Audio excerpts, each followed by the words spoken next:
down over there. I have a dream. These 4 words have been heard by every American today. They progress our nation out of segregation and into the new era. But what are these words saying now? Why all the disagreement? Hello, my name is Cristian Najarro, and today I'm going to talk about the controversy surrounding the DREAM Act. The DREAM Act is a hot topic for debate, which I think we should talk about. First, I'll explain the DREAM Act. Then, I'm going to present to you opposing viewpoints. Then I'm going to talk about my own beliefs and thoughts on the situation. The DREAM Act is a bill introduced in Congress that addressed the needs of undocumented children. Under the current immigration law, most of these young children don't have a way to gain legal residency, even though they lived in the United States most of their lives and had graduated from high school. The DREAM Act would provide a pathway to citizenship to certain undocumented youth who go to college or join the armed services. They have a few versions of the DREAM Act introduced, but none of them have passed yet. It's estimated only between 5 to 10% of undocumented high school graduates go to college, not because that they don't want to, and it's just because they can't afford it. And some schools only allow them to enroll. Most are not eligible for in-state tuition or financial aid, both in which make college affordable. As a result, more than a dozen states have passed laws that offer in-state tuition. Rates for undocumented immigrants, however, only 4 states allow them to be eligible for financial aid: California, New Mexico, Washington, and here in Texas. In terms of a path to citizenship, state laws cannot legalize the status of undocumented immigrants, because only the federal government can do that. The DREAM Act is a bipartisan legislation which grants citizenship to qualified undocumented youth. It will make them eligible for a 6-year-long conditional path to citizenship that requires completion of a college degree or 2 years military service. In the past few years, the term dreamer has been used to describe the young undocumented immigrants who were brought to the United States as children, who have lived and gone to school here, and who in many cases identify as Americans. The term dreamer originally took its name from the bill in Congress, but has a double meaning about the undocumented youth who have big hopes and the dreams. The dreams for a better future, sorry. What are your dreams? What are your goals? What do they mean to you? What about when you graduate college, or what job did you want? You may be thinking, that's okay, what's with the point? Well, all these questions revolve around one thing: citizenship. Without it, none of these questions are attainable. You can't do any of these things without it. None of these dreams are possible. Imagine your life if you have never been able to do anything you want or everything you've ever dreamed of because of where your parents are from.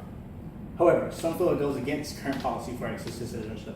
Some argue about the financial burden that the DREAM Act is. Sorry. For more of this, I visit the Dallas Morning News website, where I found an opinion piece written by Carol Blakely. Blakely says, "These dreamers are our future, taxpayers. Doesn't make sense to her for them to go to college and get a college education." For an opposing opinion, I visited the website dailycaller.com, where I found an article written by Natasha Mayer. Mayer was an immigrant who gained citizenship through the application process. After years of waiting for green cards and dealing with the detailed system, she says, "Any person who graduates from an American public school should have learned certain fundamentals: playground etiquette and how to spell their own name, rudimentary arithmetic, and whether they themselves reside in the country legally. They should also have learned a civics class at some point that where there is crime, there is consequence, and that the path to citizenship is legally comply with the law, not change the law itself." Okay, let's talk about that. So is it really the responsibility of minors to go and seek out citizenship for themselves? Our laws currently qualify teens as minors, not legally responsible for themselves or able to care for themselves. This is our standard. This is the United States standard. Is it fair to say that the undocumented minor should be held more accountable than a born citizen? Is this really what teens should be worrying about? Many U.S. teens don't even go to class. They just go home and do whatever they want to do, while these immigrant kids are doing what they can to make a point for themselves. These kids didn't choose to be here or stay here, but they go to school and do what they're supposed to do under our law. Our government should support these responsible decisions they have already made, not incriminate them for not taking actions that fall under judicial jurisdiction? Okay. We should give them a chance. In an article I discovered in the Dallas Morning News, Macarena Hernandez, and tells the story of a young girl named Carla. Carla says, being here illegally made me wanted me to be a better person and to show them that I am not a waste of time.